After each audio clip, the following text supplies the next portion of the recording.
What's up guys, welcome back to Chris Wong Vlogs, and today I have for you a massive Icon of the Seas update. Now, I know I said I was going to post weekly updates leading up to our inaugural cruise, but as the days go on now and we get closer and closer to our first set of test cruises, things are happening on board at a much more faster pace, a lot more frequently, and there are lots of updates happening on a daily basis now. So I think I'm going to be posting a little more than just once a week, but today let me just give you a full rundown as to what's been happening over the last few days. So when I last spoke to you, we were just about to complete the transatlantic crossing and we were on our way to Puerto Rico.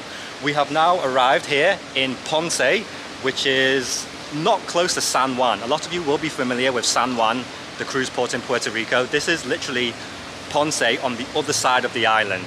And we're going to be here now for the next 5 days, well, including yesterday. We arrived yesterday at the time I'm recording this video. Today is January 3rd.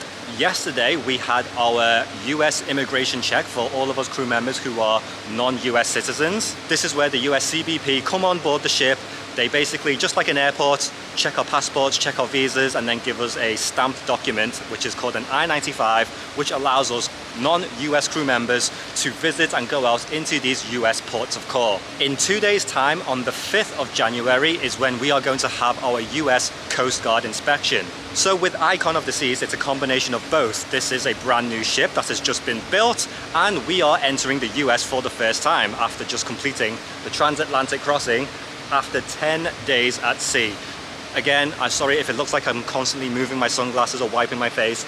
It is absolutely boiling here in Puerto Rico, 30 degrees centigrade. Now, some of you may be wondering, why are we going to be here now in Puerto Rico of all places for the next 5 days? I think a lot of you were under the impression, similar to how I was feeling before I joined the ship, we were going to head straight to Miami after completing all the works in the shipyard in Europe. Well, actually right now, I don't know if this is an official reason, but the reality is that we can't just pull up into Miami in the Royal Caribbean cruise terminal and just stay there for days on end. Because, well, first of all, there are other Royal Caribbean cruise ships coming in and out of the port. And second of all, I think it's more of a cost-effective thing for us to be here to carry out some of the works that still need to be done. So the ship at this point is still not 100% complete. We're here now in the port of Ponce. It's not a shipyard, but there are still a lot of construction things around the port area. There are contractors coming on board, finishing up all the works on the ship. But over the next 5 days, we are going to be here in Puerto Rico. We are then going to sail out and have a day at sea, and then we are going to arrive in Perfect Day Coco Cay for a massive all-crew party, and then we are going to head straight from Coco Cay to Miami, which we will be there for at least a few days. This 10-day cruise right now is actually called a IT test cruise.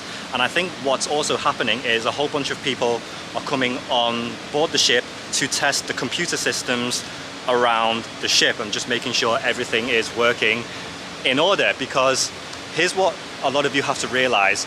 On this Icon of the Seas, Icon class of ships, there is so much more new technology than I have ever seen before on any of my previous ships.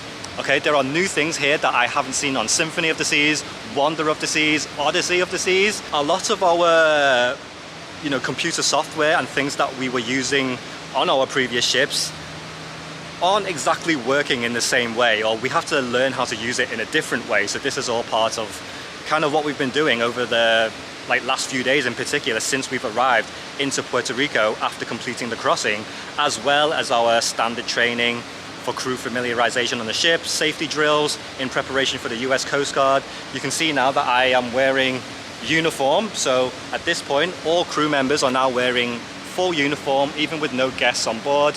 We're trying to get used to being in operation mode, let's call it. We are slowly going to transition into working operational hours. All of the stress testing of venues is now essentially complete. So at this point, for example, all of the restaurants were open for us to eat and dine. We've been eating food mostly in the Windjammer as well, but slowly, as we get closer and closer to our first test cruise, we will be phasing out all of this sort of, let's call it, startup process, and we will be going back to our regular operational mode. So slowly, I will stop eating my meals in the Windjammer, and I will be making my way back down to the crew mess. So let me give you a quick rundown as to how the test cruises are going to work over the course of this month. First up, on January 11th, it's going to be a 2-day leadership conference. This is where people from our shoreside offices will be coming onto the ship and essentially looking at the ship for the first time in operation. A lot of our big name bosses will be coming on board the ship. I don't exactly know who, but I'm going to assume people like Michael Bailey, for example. I know from our side in the casino, there'll be people from Casino Royale coming on board to see how everything is run from the casino operation side of things. On January 20th is going to be a 3-night trade event. Now this is where people involved in the industry who are booking cruises, selling cruises, these are the type of people who we're going to invite for this cruise so that they can actually, well, see the product that they're selling. It's going to be hard for travel agents, for example, to sell cruises if they have no idea what the ship is like themselves. So as far as I understand, this is what a trade event cruise is. And then on the 23rd of January is going to be our 3-night naming ceremony. And of course, Lionel Messi will be here for the inaugural celebrations. Not inaugural, for the naming ceremony celebrations. So that is pretty much what's on my agenda right now for this month. There are going to be a lot more things in between as well, but I think for today's update video, this is what I'm able to share with you. There are definitely a lot more test cruises planned, shakedown cruises, but those, what I just mentioned, the leadership conference, the trade event, and the naming ceremony, those are the 3 main events, I would say, or the 3 main test cruises that are going to be happening over the course of this month. So I hope you enjoyed today's update, guys. I am absolutely sweating. Icon of the Seas. I cannot wait for you guys to see this ship. I cannot wait for me to get the green light that I can post and publish everything that I filmed over the course of, you know, how long have I been on board now? I've lost track of time. Lots more updates coming. Things are happening on a daily basis.